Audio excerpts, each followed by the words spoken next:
All right, ladies and gentlemen, we're back with the second half of the tournament, trying to find out who's going to go into the elimination stages tomorrow. We have a new panel of guests today. Mr. Michael Bolton, how are you doing? Doing great. Just got off a great round of commentating with Kill 2. I feel refreshed. Ready to go. Did you enjoy the matches? Matches were pretty funny. There were some really tight matches that really mattered, and then there were some matches that weren't necessarily as crucial to who makes it onto the group stage tomorrow, but they were fun to commentate.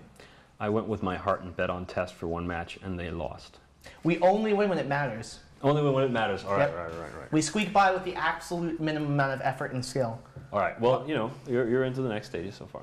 Last week, retard strength. This week, just retards. Anyway, Mr. Sastro, you haven't been on this morning. Oh, that's good. How are you doing? I'm doing better now. I need some time to wake up.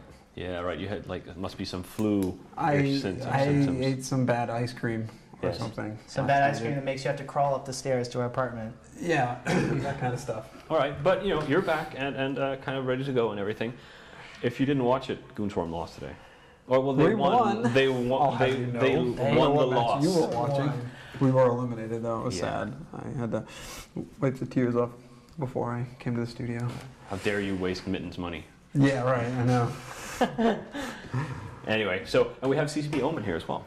Yes. You are a game designer on Dust, or well. Yeah. Well, on both Dust and Eve. Yeah. I'm wearing my representing Dust here today. So many Eve people. And you also designed the Alliance tournament prizes. Yes, the ships. Yeah, the Atana and the Cambion. Which people are really happy about. Most people say that the Own Spray is the coolest prize ever given out. Thank you. That's good. Well, I mean, thank you to all the colleagues that allowed me to make them overpowered. That feels great. So yeah, that's it was good fun. I mean, I wanted to learn since I was doing Dust and the big, complicated features. Wanted to do some ships for the game. And I mean, they certainly turned out really great. So I mean, you've been involved in all the Dust stuff, and then you had a chance to make these two ships. What did you want to do with the ships? Initially, I wanted to make electronic attack frigate on speed for the Cambion, and that just didn't work out because it's a Caldara ship, and they are ECM, which is it's not the sexiest thing ever. So I sort of shifted towards damage eventually, and then I got completely crazy about damage, and now it's a damage ship. And the Atana was you were really interested in that concept, so I explored it for you, and we came up with something really cool, I think. It's a really good chip. I would love to have one. So whoever wins. Or we are commentators. If you just had a couple extra lying around, only 5 more. I have the blueprint, so the original. My in-game name is. No, but so the thing about that, it might be the most valuable in an Alliance tournament sense. Yes, it is the most powerful logistic ships to ever be added to EVE Online. Its slot layout, its cap layout are just insanely good. The only thing that is worse on it than a Basilisk is its sensor strength is slightly lower. Which, with us seeing a lot of heavy ECM setups this year, might end up biting it a little bit in the butt. Well, it also has an extra mid and extra low, so you can very quickly compensate. Just add ECCM in there, you're good. Without compromising any of the other things. Really good chip. But I mean, still, we saw Pandemic Legion bring 4 prize ships and still lose, and a flagship and still lose. So, well, they're bad. They saved the ships though, just barely. The setup they brought last week, it wasn't a good setup for what they had to fight. But you could put the Atana in a lot of different situations, and it would just be better than a Basilisk in any circumstances. It's also better than a Scimitar, too. Or a Scimitar. It's just slightly slower than a Scimitar, but it has the same cap regen as a Scimitar and more capacitor flat rate than a Basilisk. It has something like 30% more cap than a Basilisk. And you're also going to be losing them at a much slower rate. Yeah. Because you can only bring 1 to each match. Like if Pandemic Legion had lost their ships, they'd have been out 4 basically, and you can basically lose 50 matches and until you run out of them. Do you guys think that the Atana will be used on TQ proper? In TQ? Yeah, sure, you'll see it every now and then, but I mean, the prize ships are so valuable, people don't like to risk it so much. I think we'll see it in the Alliance tournament more than we've seen any other particular prize ship down the road. You'll see it in the instances where someone wants to really flaunt how much money they can Black Ops hot drop onto you. And honestly, it's not as useful to fly because you can just fit a remote rep onto a Black Ops battleship, but it's way safer to fly this particular tournament ship than it is to fly any other tournament ship, sort of, I felt like I wanted to try and nudge it out there, so it will be flown in real combat.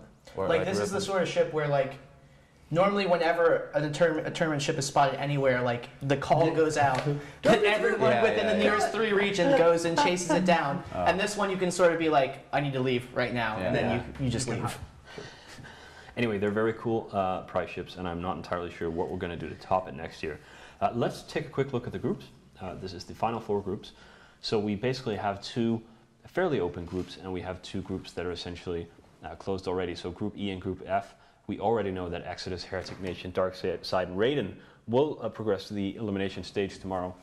Then Group G and H are fairly open. Shadow Cartel, Suddenly Spaceships, Gypsy Band, Percussive, Pizza Time, Diplomacy, all with a single win. The 2 teams who win the next match are going to go on from Group G. And then we have Group H, which is kind of the odd group, where I think most of us suspect that Pandemic Legion would be on top, but Red versus Blue, surprisingly, sitting on top of that group and having been stellar. Rote beating PL, I think it must have rubbed off when I was playing with them a bit. Oh, right, that's where it comes from. All right, yes. Actually, interesting to note, Group H with Red versus Blue and PL and Rote Capel is very similar to Group D, but with a much closer point spread. So we saw what could play out in Group H play out in Group D previously. Yes. But this time it's much tighter. There's a much greater chance that anyone could move forward unless you're killed with fire. Unless you're killed with fire, of course. I mean, they've done a respectable showing still. Yeah. I mean, not a terrible team, but the odd one out in a super strong They group. just got a bad draw. It's the danger group, group of death. Yeah. It's the, what did you call it? The dangerous math or something. Yeah, severe math. The severe math group. Severe math must occur in this group. Yes. So, yeah, that's definitely going to end the day with a bang, those 2 matches, finding out who goes on there. Red versus Blue, Kill 2 wasn't entirely convinced, but I think he sold on the idea that they're actually a fairly... The real deal? The real deal? The real deal. I'm not convinced they're the real deal yet. You're not? Maybe at the end of the day, they'll prove to me that they're the real deal. But they lost to us, which is pretty bad. Yeah. So. But, then they Can't wait for that match. So excited. It is going to be super awesome. So we might see Pandemic, if they win today, get back onto winning these tournament-y things. Maybe. I mean, they've shown that they can lose already. So all they have to do is lose today or lose next week, and they could be out. Certainly, if they were the favorite to come in and just sweep this whole thing.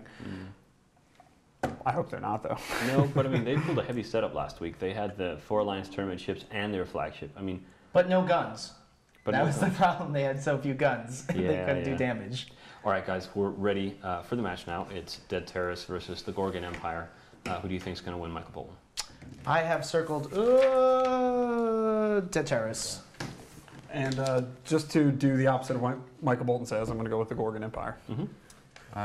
Does this mean that you're going to take that? Yes. Yeah, so I'm going to take Dead Terrorists. My pro skills. All right, so I think Dead Terrorists are going to win it. I think Gorgon Empire have been fairly weak, but I may be wrong. I'm frequently wrong.